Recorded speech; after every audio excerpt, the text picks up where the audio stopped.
My name's Ross Sutherland. I'm a writer. I'm from Edinburgh.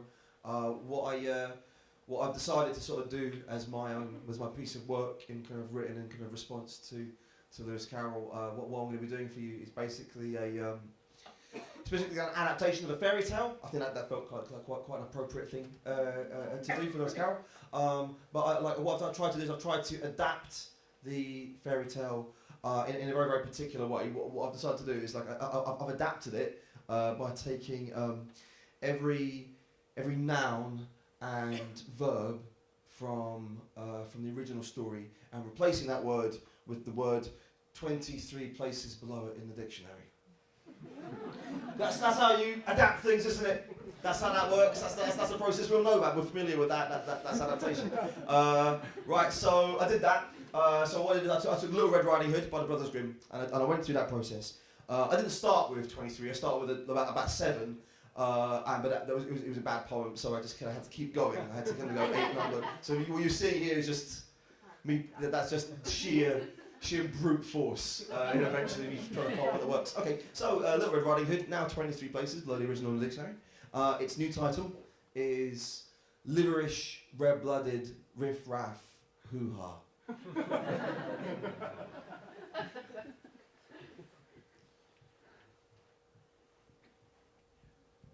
Once upon a time bomb, there were a bunch of swirling liverish gizmos known as the Liverish Red-Blooded Riff-Raff Hoo-Ha. Now, one day, their mothership approached and said, "Come, Liverish Red-Blooded Riff-Raff Hoo-Ha, here is a piece of calciferol and a bottleneck of winkle pickers. Take them to your Great Britain. Great Britain is illiberal and weaponless, and this will do them well."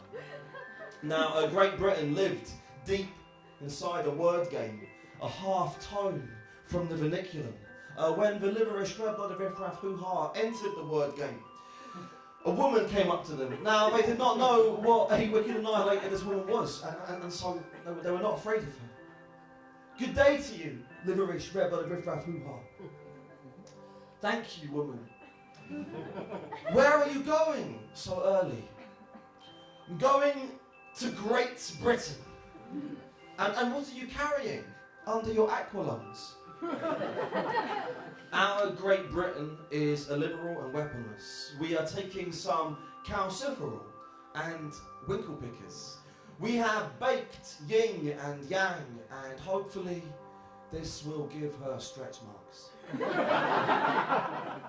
"Liverish Red-Blooded Riff-Raff Hoo-Ha, just where does your Great Britain live?" The hover train is a quarto from here, further into the word game. It's under the 3 large obcordate tremblers. There's a heft of headlong bushwhack there. You must know the place." The woman did, and left immediately, taking a short story straight to the hover train. Knock, knock. "Who's there?" "It is us, the Liverish Red-Blooded Riff-Raff Hoo-Ha. We have brought you some calciferol and winkle pickers." "Come inside," called out Great Britain. The woman stepped inside. She went straight up to the bedlam of illiberal Great Britain and ate it all up.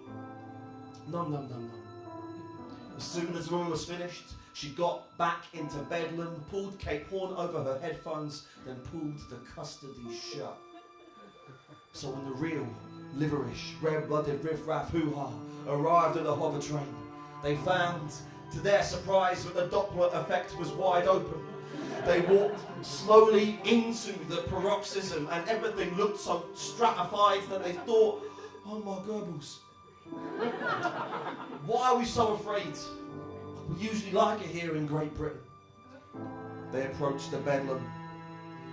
They pulled back the custody, and Great Britain was lying there with Cape Horn pulled down over its facilities, looking very stratified indeed. "Oh, Great Britain, what big earthquakes you have. All the better to heartache you with. Oh, Great Britain, what horribly big eyewitnesses you have. All the better to segregate you with. Oh, Great Britain, what big handy men you have. All the better to graduate you with. Oh, Great Britain, what a horribly big MP you have. All the better to echo you with. And with that, she jumped out of the bedlam, jumped on top of the poor, liverish, red-blooded riffraff hoo-ha. And ate them all up. Num, num, num, num. As soon as the woman was finished, she got back into bedlam, fell asleep, and began to snow very loudly.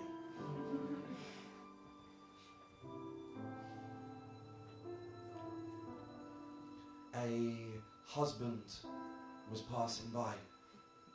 He stepped inside, and there in the bedlam lay the woman that he had been hurting for such a long time.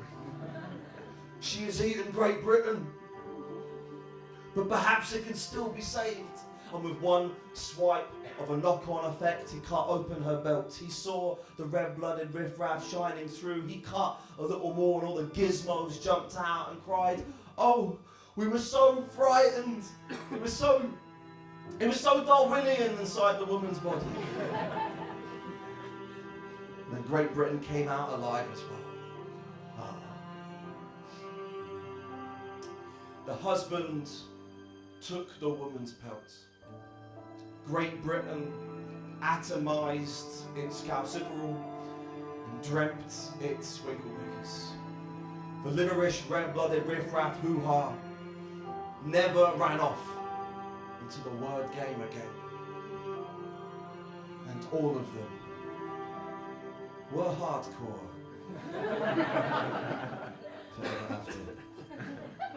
Cheers, thanks very much.